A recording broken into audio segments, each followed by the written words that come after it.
শখ করে একমাত্র ছেলেকে বিয়ে করে আনলাম। বিয়ে 10 দিন না যেতে যেতে ছেলে আমার আগের মতো নেই। আমার বয়স 60 চলতেছে। আমি সরকারি চাকরিজীবী। ছেলে অফিস থেকে এসে আগে আমাকে খুঁজতো, এই ছেলে এখন মায়ের খোঁজ না নিয়ে সবার আগে বউকে খোঁজে। সারাক্ষণ বউর সাথে সময় কাটায়। অফিস থেকে এসে বউকে মুখে তুলে খাইয়ে দেয়। এখন মা খেলো কিনা তা খোঁজ নেয় না। বিয়ের আগে রেস্টুরেন্টে খেতে গেলে আগে মা বোনকে নিয়ে যেত, বলতো মা সবসময় বন্ধুদেরকে নিয়ে যেতে একদম ভালো লাগে না, চলো। এখন আমার সেই ছেলেটা মা বাবা ভাই বোনকে নিয়ে যাওয়া তো দূরের কথা, বউকে বাইকে ঘুরতে নিয়ে গেলে মায়ের কাছ থেকেও সামান্য অনুমতিটাও নিয়ে যায়। সারাদিন বউ বউ করতে ব্যস্ত। ছেলেকে তো আমি পেটে ধরছি। ছেলে ভালো মন্দ নিশ্চয়ই বউ থেকে ভালো বোঝে, কিন্তু না, সবকিছু এখন বউ ভালো বোঝে। বউ পেয়ে এখন মা আর বোনকে অপমান করে। ছেলে কখনো বেগুন খেত না, বেগুন রান্না করলে রাগে খাবার খেত না। এখন বউ বেগুন পছন্দ করে বলে ছেলে আমার বেগুন খায়। একদিন বউ বেগুন ভাজি করতেছিল, বললাম বৌমা রাহেত বেগুন খায় না। বউ আমাকে উত্তরে বললে খাবো মা। আমি বললাম খাবে না,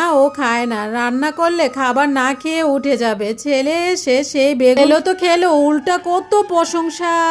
ওই দিন অপমান করলো ছেলে আমাকে। ওই দিন ছেলে বউকে বুঝালো মা কিছুই জানে না। বউ তো আরো পাওয়ার পেয়ে গেল। ছেলে এসে আমাকে বলে মা তুমি আমাদের সুখ দেখলে কি কষ্ট পাও? আমি বললাম না তো, কেন? রাহাত বলে মা তুমি সবসময় তোমার সাথে বউকে কেন তুলনা করো? জীবনে আমরা যা ইচ্ছা তা করব, তুমি সবকিছুতে কেন আগের মতো করো? আমি কি ছোট মানুষ? আমরা ঘুরতে গেলে তোমার অনুমতি কেন নিতে হবে? আমি কি খাবো, বউ কি রান্না করবে, সেটা কেন তোমার কাছ থেকে প্রতিদিন অনুমতি নিতে হবে? আমার বউর জন্য নতুন গিফট এটা কেন আমার বোনকে কৈফিয়ত দিতে হবে? তুমি এত বছর তো বাবার সাথে সংসার করে এসেছো, দাদিকে তো কখনো দেখিনি এসব করতে দেখতে, এবং দাদি যদি কখনো করতো তুমি মেনে নিতে না। তারপরে আমার বউ তো তোমার মুখে মুখে কখনো তর্ক করে না, সবকিছু মুখ বুঝে সহ্য করে। তাহলে প্রতিদিন কেন আমার বউকে খোটা দিয়ে কথা বলো? সাথে আমার বোন তো আছে, পরিমাণ বড় হয়েছে, তারপর ভাবির মুখে মুখে কথা বলবে। আমি তাকে ওই দিন অনেক কথা শুনিয়ে দিলাম। বউ পেলে এখন মা আর বোনকে ভুলে গেছো তো? আমাদের তো ঘুরতে যেতে মন চায়, কখনো কি আমাদের বলেছো ঘুরতে যাবো কিনা? আমাকে বললো তোমাদের ঘুরতে মন চাইলে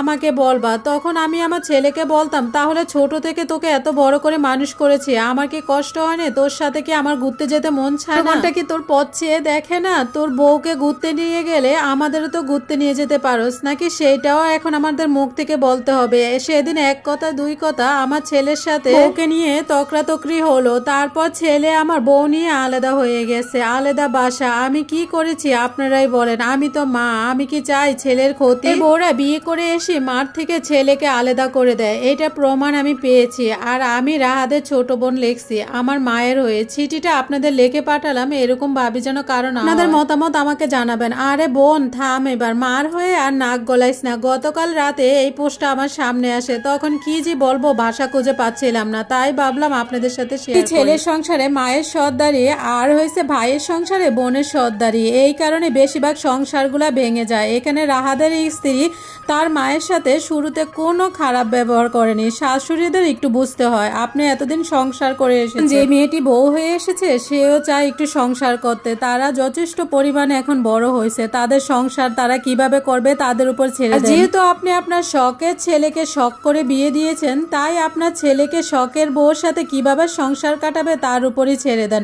আর রাহাদের বোন, তুমি যখন বিয়ে করবে খেয়াল রেখো তোমার বর যেন তোমার শাশুড়ি মার থেকে সবকিছু পারমিশন নিয়ে করে, সে যেন তোমার কথা না চলে। শাশুড়ি মার পারমিশন দিলে তারপর তোমাকে নিয়ে ঘুরতে যায়।